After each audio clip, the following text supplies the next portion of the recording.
Hello, desperate, deranged, and depraved denizens of the internet. Welcome to A Horrible Person Plays Pathfinder Kingmaker. I've been through this game a couple times, but only completed it once. I figured this first episode is basically going to be a little bit of background about myself, the horrible person in question, and kind of a review of the game and character creation for my coming playthrough.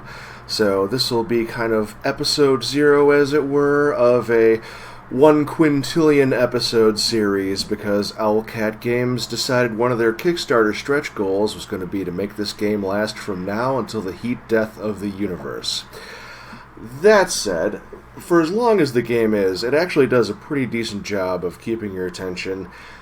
Maybe up until the last chapter or so. There's been a lot of complaints about this game kind of being weak at the very end, and you can see that in a lot of games when you hit developmental stretch goals and other perils of the industry that result in games launching in a state that is less than finished. Now, as you can see on the lower left, I'm playing version 1.3.3 of Pathfinder Kingmaker. I did play 1.0 point something, and it was a bit of a mess at launch. A lot of quests seemed to go nowhere, a lot of crash issues, weird spikes in difficulty of random encounters and that sort of thing. You know, you'd be walking along on a road in what seemed like a relatively at-level area, and next thing you know, you're being attacked by 2 elder fire elementals that wipe the floor with your low-level party, and depending on the situation, there's fights in this game that you can't run away from. To get further into my opinion of the game, I'd have to give you a little bit of background about myself. I've been playing CRPGs for a long time. I got my start with the SSI Gold Box games using the AD&D 2nd edition rules way back when. And I loved them. They got me hooked on the genre. I played Curse of the Azure Bonds, I think was the first one I really got into. Ultimately ended up going back and playing the one before that, Pool of Radiance, and have completed Pool of Radiance, Curse of the Azure Bonds, Secret of the Silver Blades, Gateway to the Savage Frontier, Treasures of the Savage Frontier, and said, screw it, I'm done in Pools of Darkness and Death Knights of Krynn. Now, I like turn-based combat, because in addition to being a CRPG nerd, I'm a regular tabletop RPG nerd. I like, your turn comes up for this character does all the things that they're going to do, and then you move on to the next character. This game does not follow that policy. This game follows the Infinity Engine games, best known for Baldur's Gate 1 and 2. And I did play both of those games, and I beat neither of them because I just got to a point where there was so much going on and so many simultaneous actions required, and the limits of the system really got to me. Some people will say, well, you know, if you just turn on all the pause settings, this game is basically turn-based. Like, no, it really isn't. Go back and play Curse of the Azure Bonds. That is turn-based. This is real-time with pause.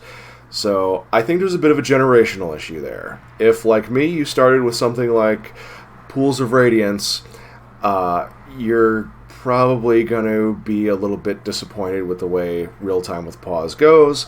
If you are the generation after me who got started with games like Baldur's Gate and Icewind Dale, this is going to be a return home for you. You'll probably love it. And playing the same game test, comparing this to something like Baldur's Gate, I'll come right out and say this is better than Baldur's Gate, in my opinion. That's going to be controversial to some people, I'm sure, but there's a few things happening there. One, I played Baldur's Gate. and every time you went into a town, generally you opened a door somewhere, a high-powered assassin came out, said, "Hey, you're the one that I'm looking for," and then proceeded to ice your main character. And once your main character went down, the game was over and you had to reload from your last save.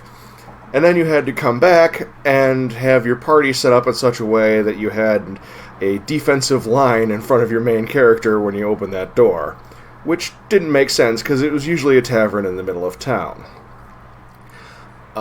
Baldur's Gate 2, again, I know it's this great classic, and people are like, "Oh, I love it," and the character is blah, blah, blah, and all I can remember is walking down a street, getting jumped by a pack of vampires, and then being annihilated by the magic police because I had no option except to use spells against the vampires. And apparently the magic police didn't like that, and I couldn't afford a magic casting license, so I got tired of the game really fast. A much better rule system than the old Baldur's Gate games. Baldur's Gate ran on Dungeons & Dragons 2nd Edition, much like Curse of the Azure Bonds and those other games. But in the interim, the glorious Dungeons & Dragons 3 and 3.5 came out. And that system further mutated into the Pathfinder system, which is what Kingmaker uses. Hence the name, Pathfinder Kingmaker. When that game came out, it was this reinvigoration for me that made me really fall in love with Dungeons & Dragons again, and got me back into the game in a way I hadn't thought possible. And I just love the system. And after playing with 3.0, one of the first things that popped into my mind was, oh man, I cannot wait for video games to come out that use 3.0 and give me turn-based combat. And, well, Wizards of the Coast sorta delivered on that. I'm not sure which came out first, but they did Pools of Radiance, Ruins of Mithranor, which I bought because it seemed like it was targeted specifically towards me. And I found out that it was an unplayable, buggy mess that was so poorly optimized that it could potentially wipe your registry when you tried to uninstall it. And even when it was working, it was this odd, really horrible, uninspired mess of just big swaths of drab brown hallways. And like weird things would pop up, like you couldn't move a character more than a certain distance away from the rest of the party. So if you wanted to have your rogue go stealthy and scout forward, you'd get like a couple steps away from the party and it was still telling you to maintain group cohesion, like it was a unit out of Warhammer 40k or something. So that didn't make a lot of sense to me, and I was not happy with the game, and some of the rules got implemented oddly. I still actually probably played it for 30 or 40 hours, but I felt like I wasn't getting anywhere, and I was getting really tired of the bugs really fast. And then they also came out with Temple of Elemental Evil, which was 3rd edition and turn-based, and I was excited, and I bought it. And at launch, it was basically unplayable. After getting my butt kicked in an encounter, I try to rest, only to find out that an enemy has spawned inside of a wall and has aggroed onto me, and I can't rest anywhere in the area because Wall Monster doesn't like me, but I can't kill Wall Monster because Wall Monster's inside of a wall. So that got pretty old pretty fast, and that also ran into the issue of the game originally supposed to let you go to 20th level, but then due to development crunch, they cut things off at 10th level, cut out a bunch of content, and yet, when you get to the very end of the game's actual released content, it becomes obvious that you're supposed to be a little bit higher level than you are when you get there. So, 2 dumpster fires later, still waiting for my turn-based D&D 3.0 game to come out, and they never did. They said, oh, well, since these 2 games that were complete trash piles didn't do well, that must mean turn-based combat. Yes, cat, thank you. My cat Ocelot will be contributing occasionally. So yeah, 2 giant piles of feces didn't sell well, so obviously the problem is that turn-based combat doesn't fly with the modern audience. so everything's got to be real-time with pause. So, I have to say, a bit of desperation, I picked up Pathfinder Kingmaker, because I just needed something to fill my CRPG itch, and I liked the Pathfinder system, and all the problems that I have with real-time with pause, and that I will point out in the course of my Let's Play, they're definitely there, but I'm willing to live with them, because honestly, this game has a good overarching story. It has a lot of decent gameplay, a lot of interesting characters, and some of the characters, in terms of their writing and their characterization, are complete garbage. Miri, I am looking at you. I am going to roundly mock these characters over the course of my Let's Play, and I'm probably going to offend some people in the process. This game gets political, which you would think it would in a game where you're founding a kingdom, but no, it doesn't really get political in the Game of Thrones sense. Everything is pretty much, this is the bad guy, go smash them. There's not complicated diplomacy or anything happening, but it gets into these weird gender and sexuality issues, and it handles them in a really ham-handed and bizarrely setting inappropriate way.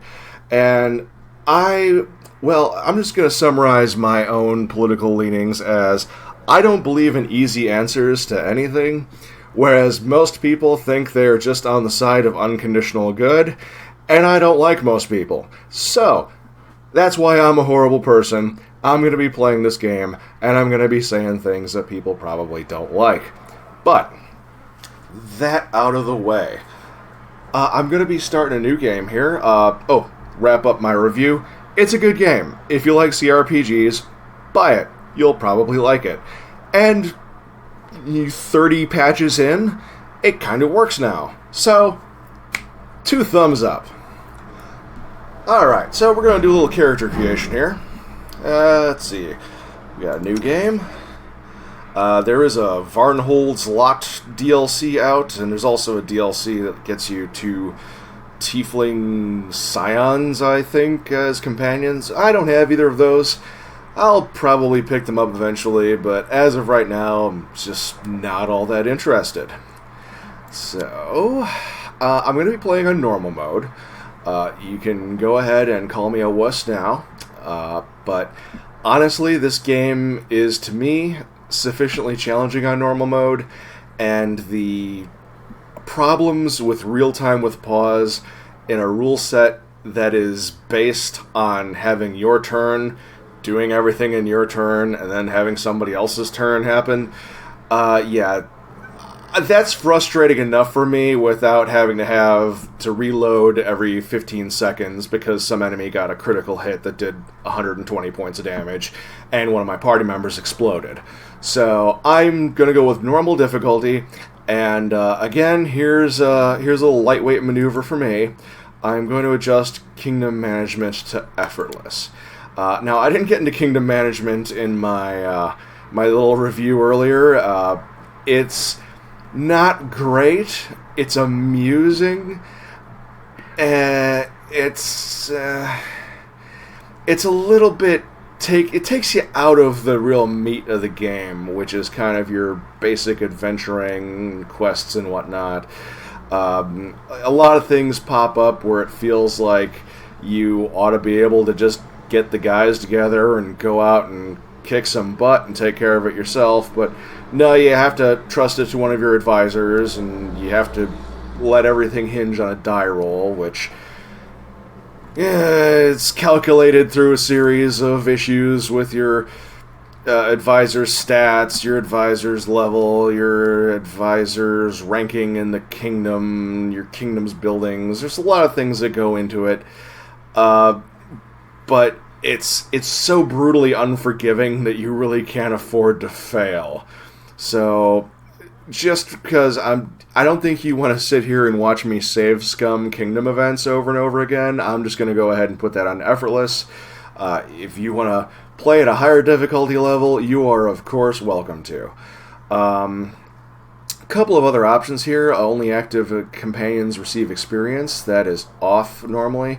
This makes sure that everybody you pick up over the course of the game is pretty much at your level when you get them, and they stay at your level even if you drop them off at the base somewhere and you don't use them ever again. I'm looking at you, Ragongar. So I'm going to leave that off for now, but I might mess with it a little bit later. There you also have the option to have only skill users receive skill check experience. This is great if you want your party rogue to be 3 levels ahead of the rest of the party, but I find the trap experience to be the experience that is from disarming traps, not experience given to passable transvestites. That's too useful for leveling up my main group, so we're going to leave that off. Last Aslanti mode is a hardcore mode. Immersive mode takes away a lot of the buttons and prompts on the screen. Oh, show tutorial. We're going to go ahead and turn that off because, like I said, I've done that before. The cat approves. Cat gets a scratch. Okay. Everything else looks good, so we'll go on to the next part, and this is where we're going to create a new character rather than using one of the probably under-optimized options that they've given us. So you've got your default character portrait selection here, and most of it's pretty lame and or used by other NPCs in the game. So you can be a identical twin to Jod Kavgan, you can be an identical twin to Keston Garrus, you can be an identical twin to Maegor Varn, whose portrait I seem to have lost. You can be whatever in God's name is happening here. But I went to Nexus Mods, great website, and I got a portrait pack, so we're going to pull that up. Some of the portraits they give you didn't work, but let's see what our options are here. Alright, Tasteful Side Boob on Daenerys Targaryen. Broken. No. Interesting? No.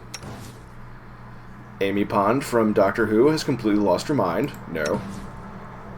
I appreciate whatever's happening here. I want a story about this, but no. Nope. Nope. No. It's Rob Zombie. We might be seeing him again. Alright, Poison Ivy just gets weirder and weirder in every iteration of Batman. Swamp Thing meets Where the Wild Things Are? No. Ow! Werewolves of London.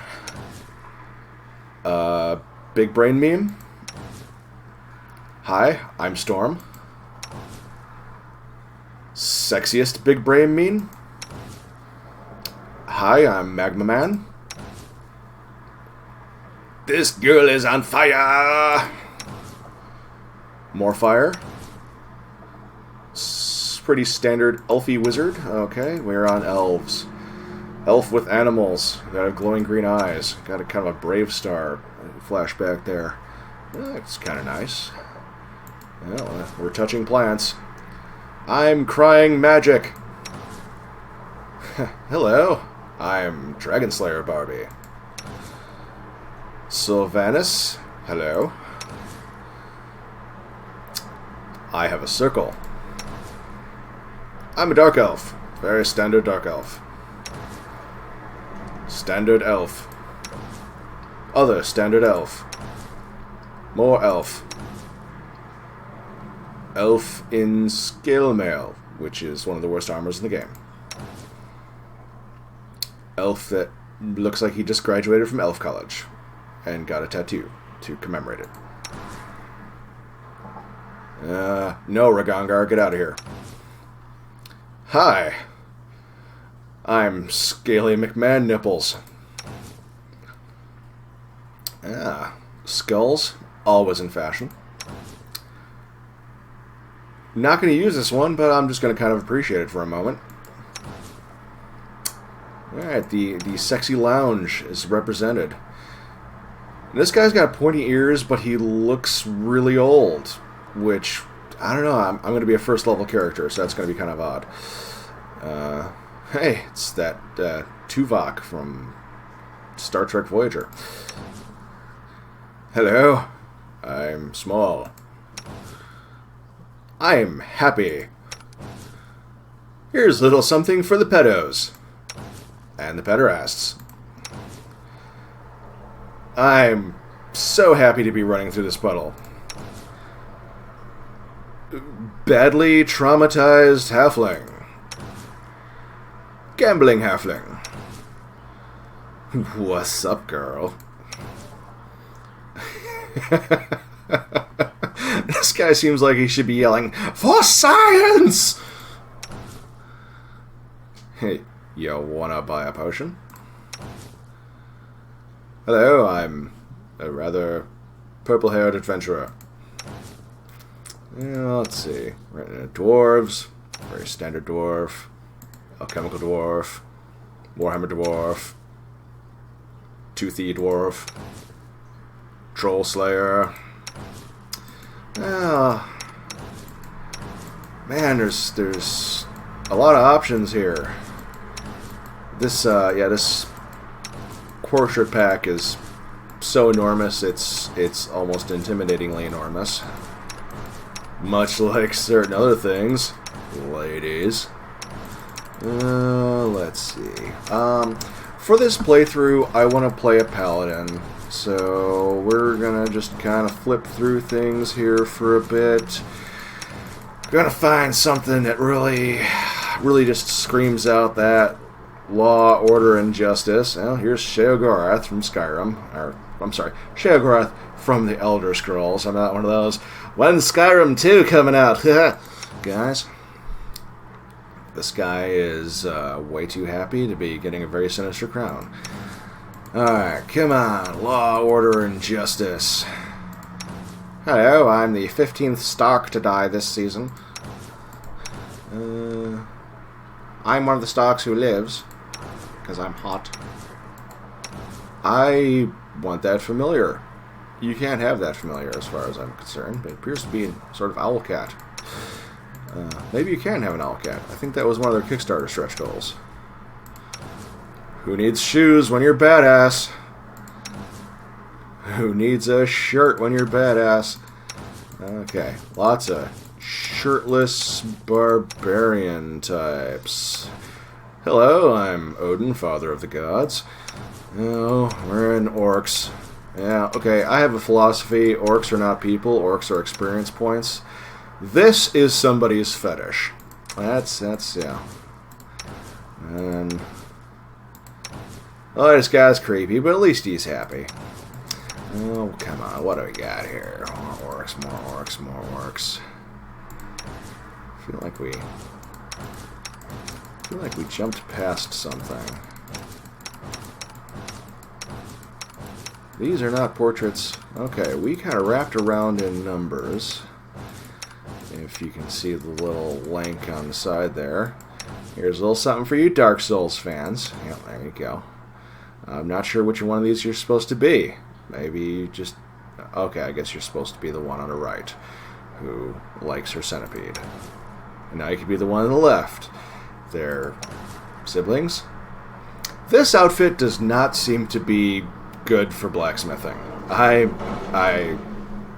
Yeah, no.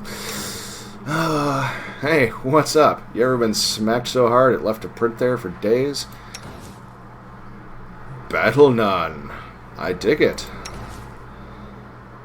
Hello, I've got a rock on a stick. I'm Standard Fantasy Night Girl. Ah, yes. This is what I'll be running with. This screams paladin to me. So, here we go.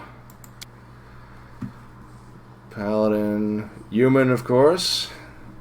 Let's go human. We're going to go male. At least that's how we're going to present. Body types. I don't like the body types much in this game. You got body type 1, which is okay. It's okay. It's standard. Then you got body type 2, which just looks wrong. you just look like you have fat forearms and calves. I mean, that's not how like a muscular person is built, but it's not really how a fat person is built either. It's weird. And then you got Captain Skinny, which I guess is good for rogues and wizards, but we're going for a paladin, and I think that's good. So the face, honestly, you're just not going to see much. I like to go with this sinister little smirk, like, hey, what's up? We fighting now. Basic hairstyle is good as is. We have any good beard options? And now we're gonna go clean shaven. We're gonna shave our cheeks. We're gonna clean our room. We're gonna reorganize the stolen lands after the manner of the lobsters. All right, let's see. We're going for Paladin. I like one of the things I like about this is you got several subclasses for each class. You've got your basic Paladin, Divine Hunter, which is a Paladin with a bow, Hospitaler, not quite sure how you're supposed to pronounce that, but at least according to the description, they're supposed to be focusing on healing, which is not really what we're going to be doing. And then you got the Divine Guardian, which acts as a bodyguard. Now, I want to use a two-handed reach weapon, and I basically just want to smash things with Smite Evil. So we're going to go with the basic Paladin. Now, the Paladin is going to be strength-based in combat and charisma-based in spells. And in this game, you get punished for not having a charismatic leader. You want to be able to throw out some diplomacy rolls here and there. So what we're going to do is we're going to amp up the strength. Just experimentally, we're going to put the strength up to 18 and see what else we can do. And then we're going to use our human racial bonus. If you're a 3rd edition player, you're used to humans just not getting a racial bonus. Every other race would usually get a +2 to something and a -2 to something else, whereas humans would just be flat. In this, if you're not human, you usually get a +2 to 2 things and a -2 to something else. So everybody basically gets a +2 net gain in their stats. So, for giggles, we're gonna see what we can do here. Can I get my charisma up to 14? That doesn't leave me a lot of room for anything else. Another interesting thing about paladins is that they get this ability, I believe it's called Grace, where they get to add their charisma bonus to all of their saving throws, in addition to whatever other stats they might have. So I'm thinking I might be over-invested in strength. Let me get a couple more points back. I'm going to be heavy armor, so I don't think dexterity is going to help me all that much. Want some constitution for those extra hit points.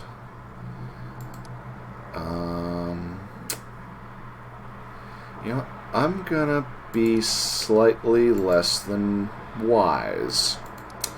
So let's up that constitution to 14.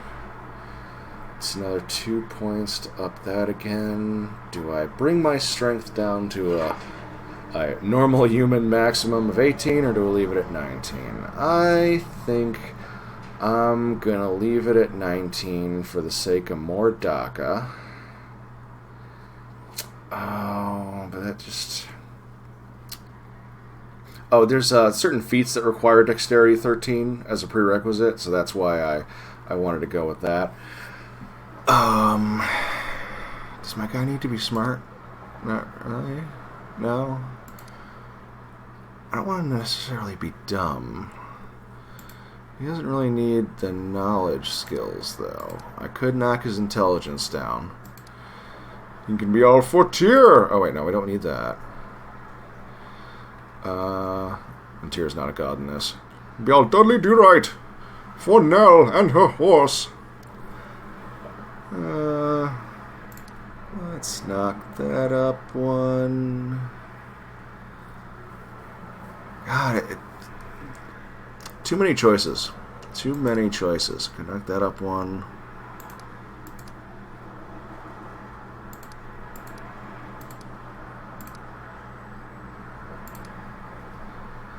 I'm feeling pretty happy with this array right here. I'm going to get +2 to all my saving throws for my charisma and +2 to my ability to persuade people, so that'll be nice.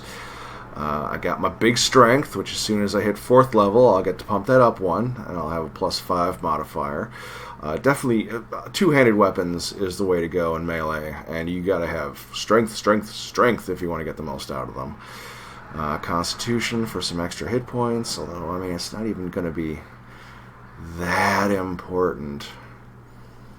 Man, you know what? I think I'm going to knock my Constitution down to 12 and see what it takes to get that charisma up to a 16. Okay.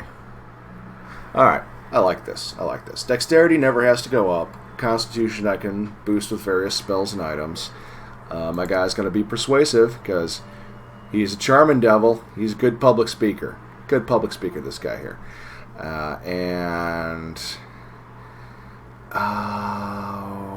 He's going to be terrible at athletics and mobility anyway because he's going to be a heavy armor wearer.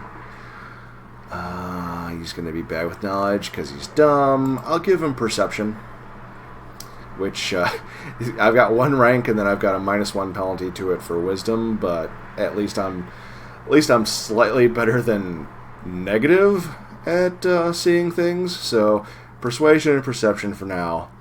I feel like I'm going to do most of my actual skill use with my companions, so we're just going to leave that there. And let's see. I think I'm good with things as they are here. So, alright, we get some feats. We get our 1st level feat. We get an extra feat for being a human, I think. Feat. Yep, humans receive a bonus feat. Weapon focus is terrible early in the game because they just tend to drop random weapons on you all over the place. And unlike the tabletop system, you unfortunately can't craft your own magic items in this game, which is a big aspect of being a wizard in Dungeons & Dragons 3.5 and in Pathfinder. So it's kind of disappointing that it didn't make it in here. You can add it in with a mod from Nexus, but this game is just so frequently patched. I've tried to stay away from mods because I don't want anything to get goofed up on me. Alright, so let's see here. I'm going to grab Power Attack. And Power Attack makes you take a little bit of a penalty and you do more damage. And you do extra damage if you are using a two-handed weapon. Increased by half. Yeah, damage increased by half plus 50% if you're using a two-handed weapon. That lets you add 1.5 times your strength score. So again, you want that strength score. Intimidating prowess. Maybe sometime later. I don't think we need to boost our saving throws just yet. I'm tempted to grab Blind Fight right out of the gate because, again, right out of the gate, they hit you with these things that have concealment and like partial invisibility and things like that.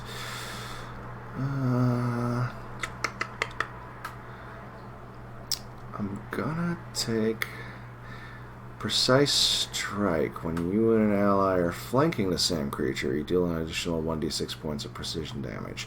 Not going to be useful right off the bat, but I'm gonna go for Precise Strike because ultimately I want this guy and somebody else both hitting the same target so that I can get a flanking bonus on Octavia, the Arcane Trickster.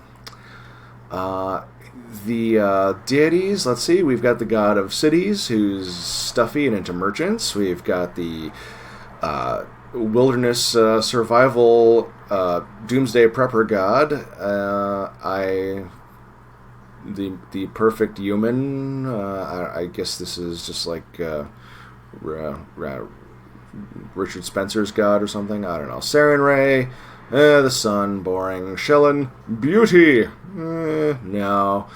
Torag, the father of dwarves. And I don't see my human paladin following dwarves. I see my human paladin following Iomedae, the goddess of paladins.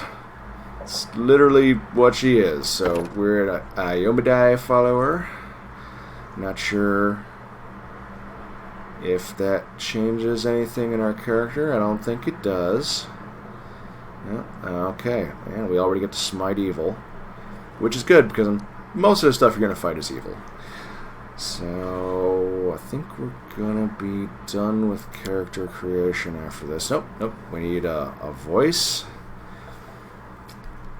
I'm going to go with no voice for my character because I'm going to be voicing the character for the entertainment of the audience here. And birth date, we're going to go with the 20th day of the 4th month for no particular reason. And let's see, our character's name, something that sounds paladin-y. I think Dr. Jordan Paladinson. Yes, that sounds like a good paladin-y name. And he has to be lawful good because he's a paladin. And here we get to our final screen. Gives me my final stats. Shows me that I can make melee attacks with a +5 bonus. Ranged attacks at a +2. Not that good at those. And that's gonna be my guy's not very smart. So we're gonna complete that character creation, and I'm actually gonna start that up with my next episode when we really get into the game and my voice is feeling a little bit less rough, so that I can get into some of the voice acting I'm going to be doing. In the meantime, if you are interested, stick around for the next episode, and I hope to see you in the future. Good night.